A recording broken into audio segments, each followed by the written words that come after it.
Una vez más, darle las gracias a la doctora Nuris del Carmen González Durán, rectora del Instituto Superior de Formación Salomé Ureña, ISFODOSU. Aquí les vamos a tributar primero un fuerte aplauso, porque también es maestra, de verdad, y vamos a hablar del maestro del hoy y del mañana. Bienvenida a Viva la Mañana. Muchas gracias, Xiomara, Maciel. Gracias por invitarme a compartir con ustedes y con el público este día tan especial que es el Día del Maestro. Deseo agradecerles la invitación y extender mis más sinceras felicitaciones a todos los maestros y maestras del país. Muchas gracias. Qué bien. Usted tiene una responsabilidad muy grande bajo sus hombros, porque ser la rectora del ISFODOSU, donde se forman los maestros, es algo, bueno, de suma importancia. Me gustaría conocer de su rol ahí y cómo se ha sentido al ser nombrada, bueno, en la dirigencia, en la rectoría del ISFODOSU. Bueno, me he sentido sobre todo muy comprometida. Inicié este abril, al inicio, el 7 de abril de este año, y recibí una institución muy organizada. O sea, la institución tiene previstos los procesos que implica una institución de educación superior. Todo lo que tiene que ver con la selección de los estudiantes, la organización del cuerpo profesoral, la organización de la parte administrativa también, que aunque no es la esencia de la función nuestra, es el soporte que nos permite desarrollar nuestras funciones. O sea, me he sentido muy bien. Hay un equipo profesional muy capaz y muy dedicado a la institución. Por eso me he sentido acogida y sobre todo muy comprometida con todos los proyectos y planes que tenemos para desarrollarlos en este tiempo. Qué bueno hablar de proyectos y planes. ¿Y cuáles son esos planes que usted al llegar ahí dijo, no, esto yo debo implementarlo aquí? Lo he pensado, usted como maestra, que dice, debo hacer esta innovación aquí en el ISFODOSU. Bueno, lo primero es que, como les decía, he encontrado una institución muy organizada que ha venido desarrollando muchos planes en pro de formar docentes de calidad. Vamos a continuar con esos proyectos, vamos a seguirlos desarrollando, pero también vamos a desarrollar otros, como es, por ejemplo, lo que tiene que ver con el modelo académico, o sea, el modelo educativo que vamos a desarrollar. ¿Pero qué es el modelo educativo? El modelo educativo es la apuesta, digamos, sobre blanco y negro de cómo nosotros vamos a organizar el proceso de enseñanza-aprendizaje de nuestros estudiantes. No solo es el documento, sino que también es llevarlo a su ejecución.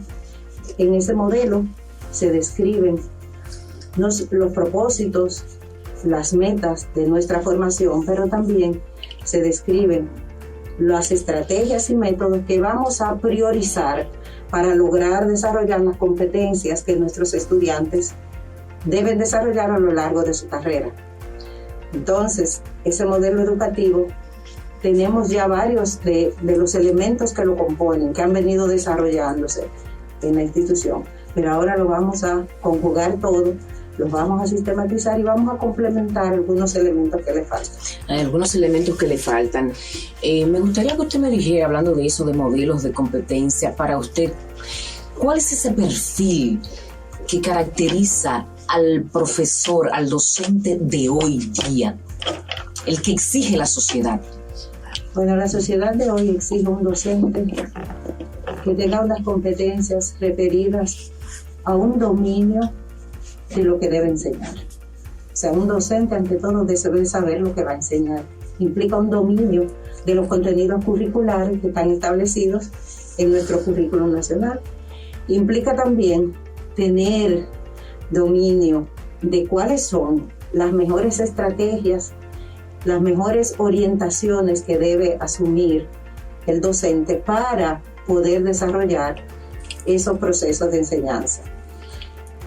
Además de esto, el docente debe ser un maestro que pueda utilizar diferentes tipos de recursos, desde los recursos del medio, recursos concretos elaborados especialmente para la enseñanza, hasta los recursos virtuales. Si no hubiéramos tenido previsión en la institución, hubiera sido muy difícil el trabajo durante esta época de pandemia.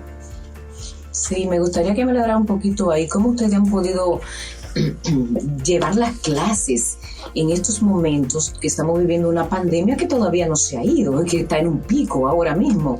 ¿Cómo ustedes ese desafío lo han podido vencer para seguir y continuar formando a los que van a ser formadores más adelante, a los docentes?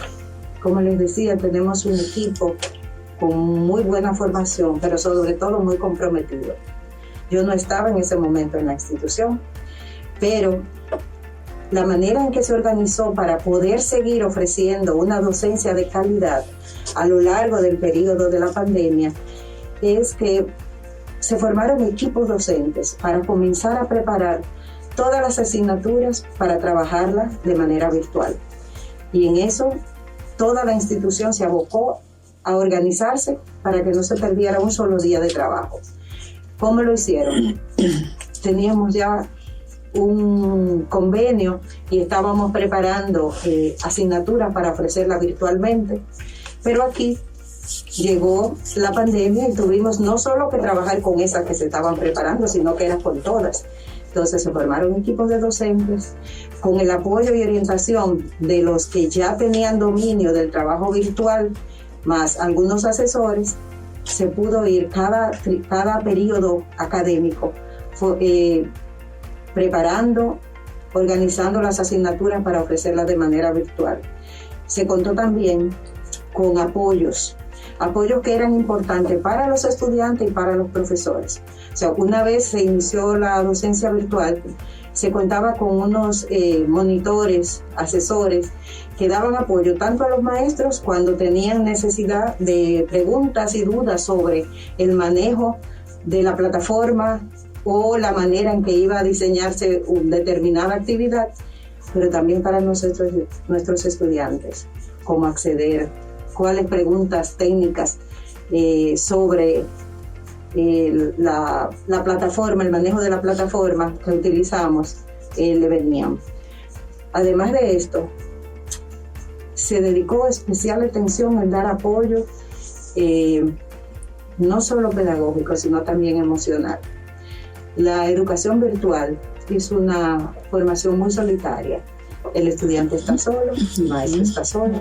Si bien es cierto que se pueden organizar diferentes actividades en común, en general depende mucho de la responsabilidad del estudiante seguir paso a paso los requerimientos de un curso y no desertar.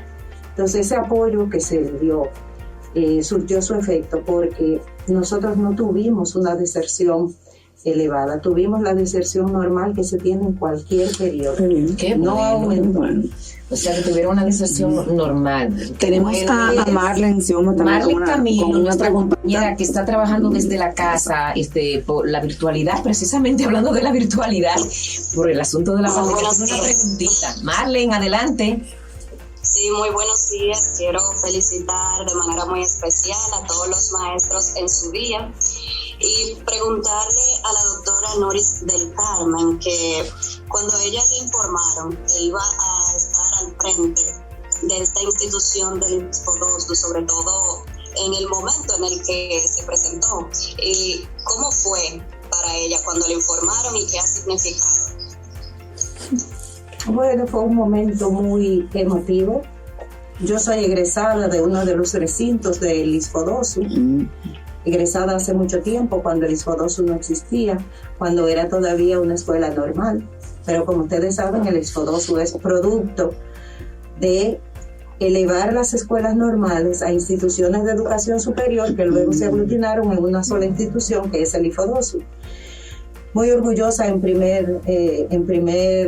la primera impresión, y luego muy comprometida en el sentido de dar respuesta a muchas necesidades que yo conozco, porque he trabajado en formación de docentes por mucho tiempo, que conozco de nuestros docentes. Si bien es cierto que de los egresados del IFODOSU son los que tienen las mejores calificaciones en los concursos que realiza el MINER, también es cierto que todavía tenemos retos, todavía tenemos algunas necesidades que superar. Entonces me propuse que junto con ese equipo que está en el IFODOSU y cualquier otro que sea necesario integrar, trabajar sobre esas necesidades. Una de esas necesidades es la que le comenté antes, la necesidad de elaborar ese modelo educativo que nos oriente cómo proceder en todo el proceso de enseñanza de nuestros egresados. Y por otro lado también diseñar y poner en ejecución lo que sería un sistema de carrera académica. Ese sistema de carrera académica va dirigido a nuestros profesores. Digamos que estableciendo una similitud con lo que pasa en el Ministerio de Educación sería como el escalafón, pero ya a nivel universitario tiene otras características. En ese sistema se van a definir los tipos de docentes que nosotros vamos a tener. Por ejemplo, hay el docente que es investigador, que su principal función es investigar, aunque siempre tendrá docencia por ser profesor. Está el docente guiado como al área científica. Sí, al área científica, pero en el ámbito educativo. Okay. O sea, profesores que investiguen nuestras necesidades y en función de esos resultados nosotros y el Ministerio de Educación y las autoridades educativas en general, puedan tomar decisiones sobre políticas y sobre diferentes acciones que se deban tomar en función de esas políticas. Tendríamos también un profesor docente en el sentido de que, aunque puede hacer investigación, es un profesor que su principal función es la docencia. Podríamos también tener el profesor extensionista, ya que la institución, como institución de educación superior, tiene como función llevar a la comunidad nuestras experiencias, nuestros conocimientos y sobre todo dar apoyo en los aspectos propios de la función docente. También un docente que pueda dedicarse a la formulación, elaboración de recursos de aprendizaje. Recursos de aprendizaje tanto para el consumo interno nuestro como recursos de aprendizaje para el Ministerio de Educación. De hecho, el equipo nuestro actual de recursos de aprendizaje ha apoyado durante este proceso de pandemia al Ministerio de Educación en la elaboración de algunos de los recursos que están utilizando. Qué interesante conversar con señores. Estamos conversando con la doctora Nuris del Carmen Durán, rectora del Instituto Superior de Formación Docente Salomé Ureña, IFODOSU. Una interesante conversación a propósito del Día del Maestro. También a nosotros nos gustaría saber, por ejemplo, sabemos que hay muchas universidades que imparten esta carrera, pero ¿qué diferencia al IFODOSU de esas otras universidades? Bueno, ¿con qué plus sale? Es una universidad estatal. Nosotros somos una institución que estamos adscritas al Ministerio de Educación y ofrecemos la formación con unas características muy especiales. Primero, nuestros estudiantes son lo que decimos unos estudiantes a tiempo completo. Su horario de trabajo con nosotros es de presencia. Cuando existe la presencialidad es de 8 a 4. En este momento no existe la presencialidad, pero la carga académica y el trabajo que ellos deben desarrollar les exige una dedicación a tiempo completo.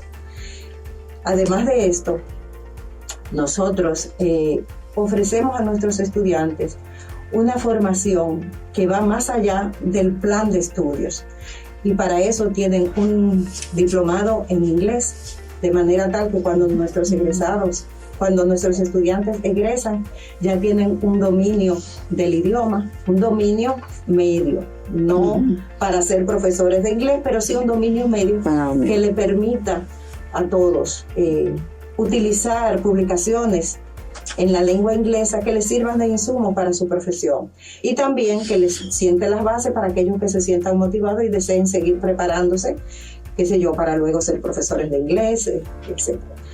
También, además de eso, tenemos un diplomado en tecnología. Gracias a ese diplomado, nosotros pudimos tener esos monitores que yo les dije, que ayudaban a los estudiantes cuando comenzaron las clases virtuales y que siguen actuales. Porque en ese diplomado los estudiantes comienzan a manejar no solo las plataformas educativas, sino los software propios de aprender matemáticas, ciencias sociales, etcétera. O sea, reciben una formación en tecnología educativa que lo que hace es prepararlos para poder utilizar los recursos tecnológicos en la docencia y por ende en los aprendizajes de los estudiantes. Qué interesante los diplomados. Me gustaría también que me hablaras de la maestría. ¿Usted tiene maestría también? Sí, nosotros ofrecemos maestría.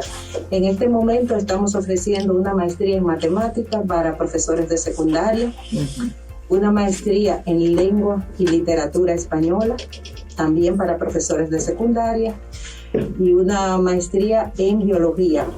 Pero vi que estaba cerrada, o se llenó el curso, fue, porque yo estuve como chequeando. La biología. La de biología, ¿está vigente? Está vigente, okay. Está vigente la de biología. Tenemos también otra en educación inicial. Y en este momento en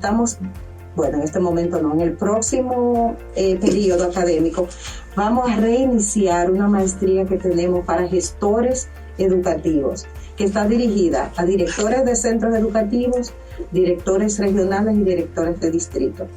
Esa maestría estuvo en pausa porque era presencial y cuando vino la etapa de la pandemia se consideró prudente suspenderla por un tiempo porque parte de los componentes de esa maestría la desarrollábamos con consultores extranjeros y no les daba tiempo a prepararla para seguir en la virtualidad. Y sobre todo que todos los esfuerzos institucionales se dirigieron a los programas de grado para que no se suspendieran y para que siguieran el ritmo normal tal como ocurrió.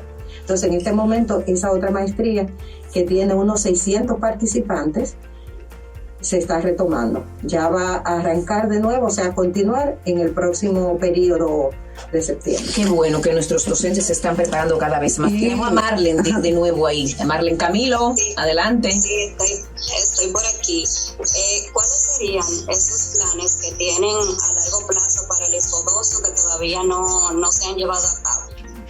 Proyectos. Bueno, muchos de estos proyectos se están comenzando ahora mismo. Por ejemplo, estamos en el proceso de contratación de la persona que va a ser responsable de la redacción del modelo pedagógico, lo mismo que de la persona que será responsable de orientar todo el proceso de definición del sistema académico para los profesores. Pero algunos van a posponerse, o sea, no van a posponerse, sino que a lo largo del periodo de 4 años que me corresponde se irán desarrollando. Por ejemplo, hay una propuesta que no la he dicho y es la de convertir nuestra institución en un campus verde. Explíquenos lo del campus verde. El campus verde es una tendencia actual en donde se busca que las instituciones asuman una serie de orientaciones con miras a preservar, conservar, pero sobre todo a cuidar todo lo que tiene que ver con el ecosistema. Excelente. Todo lo que tiene que ver con la ecología. Muy bella iniciativa. Entonces, nosotros vamos a iniciar esa propuesta a partir del próximo año, cuando ya tengamos elaborado nuestro plan estratégico, porque esa es otra de las acciones que tenemos para comenzar ahora mismo este año. Y es que ya nuestro plan estratégico venció, entonces estamos también en el proceso de iniciar la definición del plan estratégico que abarcará desde este año hasta el 2024. En ese plan estratégico pues se irán distribuyendo las diferentes acciones que se van a desarrollar y por eso lo correspondiente al campus verde se comenzará a partir del próximo año. Interesantísimo lo del campus verde. Mire, vamos a rectificar uno de los apellidos de la doctora Nuris del Carmen González. Bueno, González Durán. Ah, bueno. Okay. Yo soy González Durán, así es. Mira, yo quiero irme un poquito como más a lo personal. Primero hay que hacer una preguntita y después vamos a lo personal. Sí, vamos a lo personal. De los cursos de nivelación. Muy bien. Sí. Eso lo dejé por decir ahorita de los apoyos que da la institución, que nos diferencian de otras instituciones de educación superior, que comencé y de ahí pasamos a otra pregunta y no concluí. Bueno, pues otra de las características que nos diferencian de otras instituciones que forman docentes son los planes de nivelación, los programas de nivelación. ¿En qué consiste? Por el 2015 más o menos, 2015-2016, a través de la OEI se contrató un grupo de especialistas para que diseñaran cursos de lengua y de matemática que dieran a los estudiantes que iban a ingresar, que no podían aprobar la PA.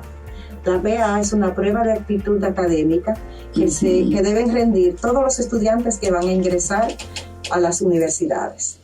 Entonces, había muy poco rendimiento y muchos estudiantes se quedaban sin poder ingresar. Entonces, desde el IFODOSU se decidió ofrecer esos cursos de nivelación. Yo fui una de las personas que se contrató para diseñar los cursos. Trabajé con la doctora Leandra Tapia en el diseño del curso de nivelación correspondiente a matemática. Y la verdad es que ha sido un éxito la implementación de los cursos de nivelación en lengua y matemática. El índice de aprobación subió desde un 30% a más de un 70%. O sea que los numeritos hablan. Los numeritos hablan. Qué interesante. Nosotros como institución del Ministerio de Educación queremos y estamos abiertos a compartir nuestras experiencias con otras instituciones que forman docentes, de manera tal que ellos, desde nuestra experiencia, puedan asumir cosas que a nosotros nos han dado resultado, nuestras buenas prácticas, y también que ellos compartan con nosotros sus buenas prácticas. Pero en este caso, de los cursos de nivelación, ha sido una de las decisiones más acertadas y que nos ha permitido contar con un buen número de estudiantes, pero sobre todo contar con un buen número de estudiantes con buenos niveles de formación. Como debe ser, así ahora es. Sí, para una enseñanza de calidad, para ir cada día mejorando cada vez más. De verdad que sí, la felicito por todos estos planes, proyectos que hemos venido hablando, yo escuchándolo. Qué interesante. Quiero irme un poquito al plano personal. Usted es doctora. ¿En qué es doctora usted? Yo soy doctora en educación. En educación, mención más. En este caso fue más bien sobre liderazgo educativo, pero mi área de formación original es matemática. Yo soy profesora de matemáticas. Matemáticas, fíjese bien, para mí las terribles matemáticas cuando yo estudiaba, wow, porque quizás tuve profesores que no me ayudaron mucho a amar la matemática, a que me gustara la matemática. Entonces yo quisiera saber cómo usted como profesora imparte esas clases de matemática, impartía, no sé, que nos hable de esa experiencia. Bueno, yo estuve impartiendo clases de matemática hasta hace un año y pico, vamos a decirlo, porque yo fui profesora de los estudiantes que están en la carrera de matemática de educación secundaria, o sea, la que está vigente en esta actualmente. Yo era profesora del INTEC y fui profesora de ese grupo. ¿Cómo yo imparto matemática? Lo primero es que para trabajar matemática hay que partir de un contexto. ¿Y qué es eso del contexto? No es bueno comenzar con los estudiantes diciendo vamos a sumar 15 más 12, por ejemplo, sino plantear una situación en donde, qué sé yo, que tenemos 15 estudiantes que van de paseo y 12 ocurre tal cosa, o sea, contextualizar en un problema o en una situación la matemática que queremos trabajar. Entonces, esa contextualización le va a dar al estudiante. Puse un ejemplo muy simple de primaria. La contextualización va a variar según el tipo de contenido que vayamos a trabajar, según el nivel. Entonces, esa contextualización va a llevar al estudiante a que se enmarque en algo que ocurre en la realidad, para que las matemáticas no se vean como algo fuera de la realidad del estudiante. Esa es la primera parte. Luego, deben haber unas actividades donde el estudiante encuentre ese contenido que se quiere trabajar en una diversidad de situaciones que les permita identificar que eso puede utilizarse en diferentes aspectos. Por ejemplo, es muy común que cuando se está en una clase y la profesora les pone un problema a los estudiantes, yo les digo, profesora, ¿sumo o resto? Un estudiante que dice sumo o resto significa que no entendió ni lo que es la suma. Sí, es cierto. Entonces, cuando se están trabajando esas operaciones, se deben poner situaciones que reflejen qué es la operación. Por ejemplo, sumar es unir. Entonces deben haber situaciones donde los estudiantes deban unir cosas, qué sé yo. Si nos unimos con el curso tal, y aquí somos tantos estudiantes y en el otro, pero también sumar es agregar. Yo tengo 7 canicas y Laura o fulanito me regala 4 más. Entonces se va construyendo el sentido de la operación. Entonces ese segundo momento de trabajo es construir los sentidos que tiene los contenidos que se vayan a trabajar. Luego viene una parte donde en un tercer momento se deba compartir con otros. Entonces viene el trabajar con otros sobre situaciones en donde deberá discutirse, analizar la situación, ver cuál es la mejor estrategia a seguir para resolverlo, si es un problema, o la mejor estrategia a seguir para plantear lo que se pide. Y lo último a lo que se llega debe ser la parte de la formalización. ¿Qué es esto de la formalización? La matemática es muy formal, la matemática es abstracta, pero para llegar a esa abstracción, los estudiantes deben pasar por esas etapas anteriores, donde las cosas las ven concretas en un contexto y donde luego se ven ya más matemáticamente. Y voy a poner un ejemplo simple. Cuando los niños están aprendiendo los números, en general cuentan de rutina. Sí. Y cuentan, pero no tienen conciencia de qué es 2, de qué es 4, de qué es 8. Sin embargo, con un proceso, si se desarrolla un proceso similar al que yo expliqué, los estudiantes van a ir aprendiendo. Primero ven que aquí yo tengo 2 botellas de agua o 2 piedras, aunque somos 2 los que estamos trabajando juntos. A partir de ahí pueden hacer una representación de eso, que en vez de tener concreta las botellas, las representa, que puede ser un dibujo de una botella, pero también pueden ser 2 palitos. Cada palito representa una botella. Ya cuando utiliza ese palito para representar la botella, hay un nivel mayor de abstracción que cuando tienen las 2 botellas, porque ya no tienen el objeto concreto, sino una representación de él. Entonces, a partir de ahí... pueden asociarse. Exacto. A partir de ahí, entonces, viene el aprendizaje del símbolo. El símbolo 2. Que es lo que va a representar esa cantidad de botellas o esa cantidad de palitos. Usted tiene esa metodología muy clara de enseñanza. ¿Y alguna experiencia? Una experiencia. Entonces ahí mismo yo quisiera, ¿de dónde le viene esa vocación a la doctora Nuris del Carmen González Durán? ¿De dónde viene esa vocación? Bueno, ¿es de familia? ¿Su mamá tiene parientes maestros también? No, ni mi mamá ni mi papá tienen parientes maestros. Pero yo tuve una profesora muy buena. Le modeló una buena profesora a usted. Bueno, por circunstancias, yo fui a estudiar al Emilio Prudhomme. El Emilio Prudhomme era una escuela secundaria donde se formaban los maestros para el sistema educativo. Era una de las escuelas normales del país. Y yo ahí me encontré con una profesora, la profesora Pilar González, que no es familia mía, de hecho era española. Y esa profesora me motivó mucho. Me motivó a seguir estudiando porque ella me vio mi interés por la matemática y me facilitaba libros, me ponía tareas extra. Con la circunstancia de que ella tuvo un accidente y se fracturó el brazo derecho. Cuando eso ocurrió, ella me pidió que le diera las clases a mis compañeros.